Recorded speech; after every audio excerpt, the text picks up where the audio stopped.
নমস্কার বন্ধুরা, কেমন আছেন? আশা করছি আপনারা ভালো আছেন। সীমাস বিউটিফুল ব্লগের আরও একটি ভিডিওতে আপনাদের সকলকে স্বাগত জানিয়ে আজকে আমার ব্লগটি শুরু করলাম। এই দেখুন আমার গাছের সব ফুল, চন্দ্রমল্লিকা ফুলগুলো দেখুন পিঁপড়ে ধরে নিয়েছে, কীরকম ভেতরটা কালো কালো হয়ে গেছে। তাই ভাবলাম গাছ থেকে পেড়ে নিয়ে আসি। এই গাছ থেকে পেড়ে নিয়ে চলে আসলাম। যে 3 রকম কালারের চন্দ্রমল্লিকা হয়েছে আমার গাছে, সাদা, ইয়েলো আর হচ্ছে একটা ভায়োলেট। আর কি সুন্দর কালারগুলো হয়েছে।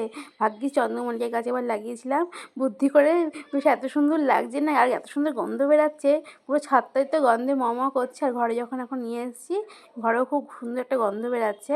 আর এই দেখুন আমার গাছের হচ্ছে ধনেপাতা।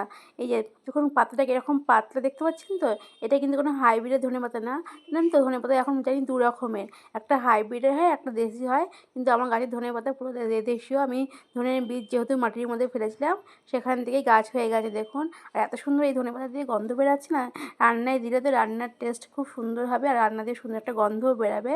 আর জানেন তো এক রকমের ধনেপাতা হয়, সেটার পাতাগুলো কীরকম মোটা মোটা, ওটার কোনো গন্ধও নেই, কিছু নেই, কিন্তু রান্নায় দিতে হয় বলে একটু দিই। তাই ভাবলাম এবার বাড়িতেই ধনেপাতা গাছ লাগাবো।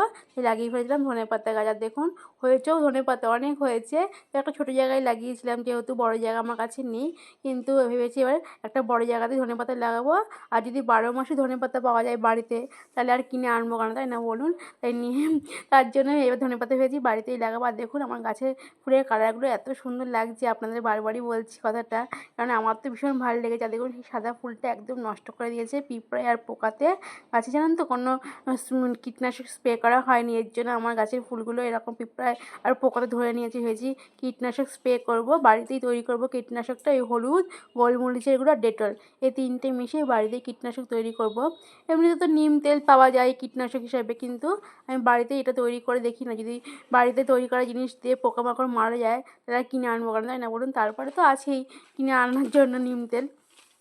দেখুন আপনার দাদাভাই কত বড় একটা ডাব নিয়ে এসছে, বিশাল বড় একটা ডাব। আমি বললাম কি ডাব না নারকেল, বলে এটা ডাব আছে গো, ডাব। কিন্তু জানেন তো ডাবটা এত শক্ত, মানে নারকেল খোলে যে মালাই হয়ে গেছে ভেতরে। আর ওই মালাই তো আমি পারবোই না বাবা বের করতে, আমি জলটাই বের করে নিলাম। এই জলটা এত এখন ভালো হচ্ছে না ডাবের জলগুলো, মানে খেতে এত মিষ্টি হচ্ছে। এই আর ডাবওয়ালাও তোমার দাদাভাইকে দেখলে বলবে কি, ও দাদা ডাব নিয়ে যান, ডাব নিয়ে যান। আর উনিও ডাব নিয়ে চলে এসে, তাই আমাদেরও ভালো হচ্ছে যে ডাবের জল আমরা খেতে পাচ্ছি। মেয়েও এখন বাড়িতে রয়েছে, সবাই মিলে ডাবের জল খাচ্ছি। ছেলে তো কোনো ফলও খায় না, ডাবের জলও খাবে না, তাই মা মেয়ে মিলে খেয়ে নিলাম। আর দেখুন এখানে এখন করছি আমি হচ্ছে শিমের চচ্চড়ি। শিমের চচ্চড়ি খেতে এত ভালো লাগে না আমার, মানে কি বলবো, শিম চচ্চড়ি হলেই ভাত খাওয়া হয়ে যায়। আর এই শিম চচ্চড়িটা আমি করলাম ওই কড়াইতে তেল গরম করে, তারপরে 5 ফোড়ন দিয়ে দিয়েছিলাম, তার মধ্যে দেখলাম কাঁচা লঙ্কা, তারপরে শিম দিয়ে দিয়েছিলাম আর টমেটো দিয়ে দিয়েছিলাম, তারপরে নুন হলুদ দিয়ে একটু ভালো করে কষিয়ে ঢেকে দিয়েছিলাম। তারপরে আস্তে আস্তে হয়ে গেল আমার শিম চচ্চড়ি। আপনারা এরকম করে খাবেন। আর জানেন তো শিম চচ্চড়ি আরেক রকম করেও খাওয়া যায়, ওই সর্ষে বাটা দিয়ে, কিন্তু আমি আজকে সর্ষে বাটা দিয়ে করলাম না, আমি এরকমই করলাম। আমার তো খেতে খুব ভালো লাগে। লাস্টে দিয়ে দিয়েছিলাম একটু চিনি, যাতে ঝাল মিষ্টি সব কিছু ঠিকঠাক থাকে। এই জন্য চিনি না দিলেও রান্নার টেস্টটা ভালো লাগে না। আমি সব কিছুতে রান্নায় একটু চিনি দিই, যাতে রান্নার টেস্টটা বেশি ভালো হয়। এভাবেই আমরা করে নিয়েছিলাম শিম চচ্চড়ি আমি। আর দেখুন এখন সন্ধ্যেবেলায় তোমার দাদাভাইকে বলেছিলাম যে আমাদের একটুখানি ভাপা পিঠে নিয়ে আসো তো, আমাদের এখানে মাঠে ভাপা পিঠে পাওয়া যায়, তাই ভাপা পিঠে নিয়ে চলে এসেছে। আর ভাপা পিঠে খেতে আমার খুব ভালো লাগে, হ্যাঁ, তার জন্য ভাপা পিঠে চলে এসেছে। আর ছেলে মেয়ে বললো মা আমরা একটুখানি বোবা অর্ডার করবো অনলাইন থেকে। ওরা বোবা অর্ডার করে নিয়েছিলো, এখন ওরা বোবা খেয়ে নিল। আর আমি বললাম ঠিক আছে তোরা বোবা খা, আমি বাড়িতে তো মাছ আছে ভেটকি মাছ, সেই দিয়ে ভেটকি মাছের বাটার ফ্রাই করি। এই দেখুন আমি এখন করে নিয়েছি বাটার ফ্রাই। আর মাছগুলোকে বেশ সুন্দর করে নুন হলুদ গোলমরিচের গুঁড়ো, লেবুর রস, আদা রসুন বাটা, লঙ্কার গুঁড়ো 2 রকমের, কাশ্মীরি রেড চিলি পাউডার, আমচুর পাউডার, সব রকম দিয়ে ম্যারিনেট করে রেখে দিয়েছিলাম। আর আমি এখানে ব্যাটারটা করেছিলাম হচ্ছে বাটার দিয়ে, বাটার, ময়দা, কর্নফ্লাওয়ার, নুন, গোলমরিচের গুঁড়ো, লঙ্কার গুঁড়ো সব দিয়ে একটা ব্যাটার তৈরি করে নিয়েছিলাম। আর কড়াইতেও তেলের মধ্যে বাটার দিয়ে দিয়েছিলাম, যাতে গন্ধটা বেশ সুন্দর বেরায়। তারপরে আমি মাছগুলোকে ব্যাটারের মধ্যে চুবিয়ে চুবিয়ে তেলের মধ্যে ছেড়ে দিয়েছিলাম, আর হয়ে গেল আমার বাটার ফ্রাই। দেখুন তো আমার বাটার ফ্রাইটা কেমন হয়েছে, আপনারা কিন্তু অবশ্যই আমায় কমেন্টে জানাবেন আমার বাটার ফ্রাইটা দেখতে কেমন হয়েছে। আর আমার ছেলেমেয়েদের ঘরে বসে আছে, ওদেরকে নিয়ে যাই দেবো, ওরা খাওয়ার জন্য ছটপট ছটপট করছে, মা কখন নিয়ে আসবে, পড়তে বসে গেছে অনেকক্ষণ, সামনেই তো পরীক্ষা, পড়তে বসে গেছে। এখন আমি নিয়ে গেলাম যে ওদের দিয়ে দেবো। আর দেখুন আজকে তো বৃহস্পতিবার, তাই জন্য কত ফুল আমার গাছে হয়েছে। আজকে তোমার দাদাভাই খুবই জ্বর, উঠতে পারছে না, বলছে যে আমি যেতে পারবো না, এত জ্বর। তাই জন্য গাছের ফুল দিয়ে তুমি পুজো করে দিও। আর সত্যিই তো দেখুন, আমার গাছে যদি ফুল থাকে তাহলে আর বাইরে কেনই বা ফুল আনতে যাবে। কিন্তু ওইটাই কি, বৃহস্পতিবার তো লক্ষ্মী মায়ের জায়গায় ঘট পাততে হয়, ওই আম পাতা বেল পাতা এইসব লাগে। কিন্তু ওগুলো আর হলো না, যেহেতু আমার আশেপাশে আম গাছ থাকলেও অনেক উঁচুতে, আমি আর যেতে গিয়ে আনতে পারবো না, অত উঁচুতে আমার হাত যাবে না, এই জন্য আমি আর আনতে পারলাম না। তাই গাছের ফুল দিয়েই মাকে পুজো করে দেবো। আজকে আর ঘটও পাততে পারবো না, কী করবো, ঘরের মানুষ যদি অসুস্থ হয়ে পড়ে থাকে তাহলে আর কী করা যাবে। আর আমি যে বেরিয়ে আনবো সেই উপায় নেই, অনেকটা দূরে, আর এখন যাওয়ার টাইমও নেই, এই জন্য আমি আর যেতে পারছি না। আর দেখুন কত ফুল হয়েছে গাছে, এই ফুল দিয়ে আমার সব ঠাকুরের চরণে আমি দিতে পারবো, এমনকি সিংহাসনটা বেশ সুন্দর করে সাজাতে পারবো। আর দেখুন এই গাছটা কি সুন্দর কালার, রানী কালার, তার মধ্যে আবার একটা সাদা কালারের ফুল ফুটেছে। মানে কালারটা এত ভালো লাগছে, সাদার মধ্যে আবার লাল, শুধু সাদাও কিন্তু না, দেখুন সাদার মধ্যে একদম লাল একদম। ভাগ্যিস ছাদের মধ্যে ফুল গাছগুলো লাগিয়েছিলাম, দরকারের সময় তো ফুলটা পাওয়া যেত না বলুন। এই যেতে পারলো না আজকে ফুল বেলপাতা আনতে, কিন্তু কী করা যাবে, আমি ভাবলাম ছাদের ফুলগুলো দিয়ে ঠাকুরের চরণে দিতে পারবো। আজকে বৃহস্পতিবার, সিংহাসনটা একদম খালি রাখবো, আর মা ঠাকুরের চরণে ফুল দিতে পারবো না, মনটা খারাপই লাগছিলো।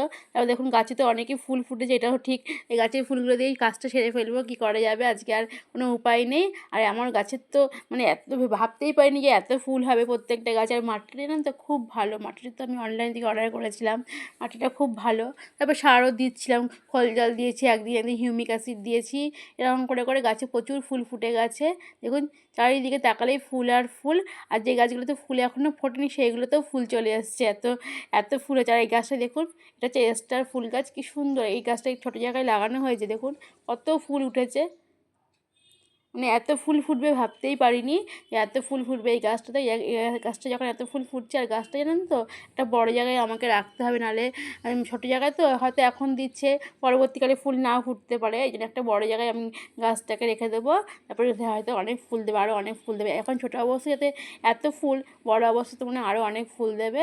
যাই হোক দেখুন কালারটাও কি সুন্দর হয়েছে, একদম ভায়োলেটের মধ্যে ইয়েলো, দারুণ লাগছে এই কালারের গাছটা। ভেবেছি আর একটা কিনবো এই কালারের, এই এরকমই গাছ একটা কিনবো, কিন্তু কালারটা কী হবে তো বোঝা যায় না, না যখন যেই গাছে ফুল হবে সেই গাছ অনুযায়ী কিনতে হবে, নাহলে তো বুঝতে পারবো যে কীরকম ফুলটা হলো, নাহলে তো বুঝতে পারবো না। দেখুন আমার হাত ভরে গেছে, আমি ছাদে এসেছিলাম গাছগুলোকে দেখতে, আমি তো সাজিয়ে নিয়ে আসিনি যে সাজির মধ্যে ফুলগুলো রাখবো, এই হাতেই নিয়ে নিয়েছি। আর দেখুন আমার ডালিয়া ফুল গাছে কত বড় ডালিয়া হয়েছে, এত বড় ডালিয়া হবে ভাবতেই পারিনি। তাই আমি একটু ফটো তুলে নিলাম, আর আপনাদের সঙ্গে দেখা করে একটু ছবি তুলে নিলাম, আর একটু ভিডিও করে নিলাম। আর দেখুন এই আমার ছেলে স্কুল থেকে চলে এসেছে, বলছে মা স্কুলের বাইরে বিক্রি হচ্ছিল ডালমুট, এই ডালের বড়া, ডালমুট বলছে। আমি ডালমুট কি, ডালের বড়া বলছে, হ্যাঁ ডালের বড়া। ওর দিদি যখন স্কুল থেকে আসতো ছুটির সময় তখন কিনে নিয়ে আসতো, আর ও খেতেও ভালো লেগেছে, তাই আজকে ওর নিয়ে এসে ডালের বড়া খেতে। আর এনে বলছে কি, এই দিদি দেখ ডালের বড়া কিনে নিয়েছে, আয় খাবি। তাই আমার মেয়ে জানেন তো স্নানে যাচ্ছিলো, বলছে আমি তো স্নানে যাচ্ছিলাম, বলছে তুই আগে খেয়ে যা, এবার আমরাও খেয়ে নিলাম। দেখুন এই যে সত্যি খেতে খুব ভালো লাগে ডালের বড়াটা। আর মেয়ে বলছে মা আমাকেও একটা তাহলে দিয়ে দাও, আমি খেয়ে যাই, খেয়ে স্নানে যাবো, মেয়ে একটা নিয়ে নিলাম দেখুন খাওয়ার জন্য।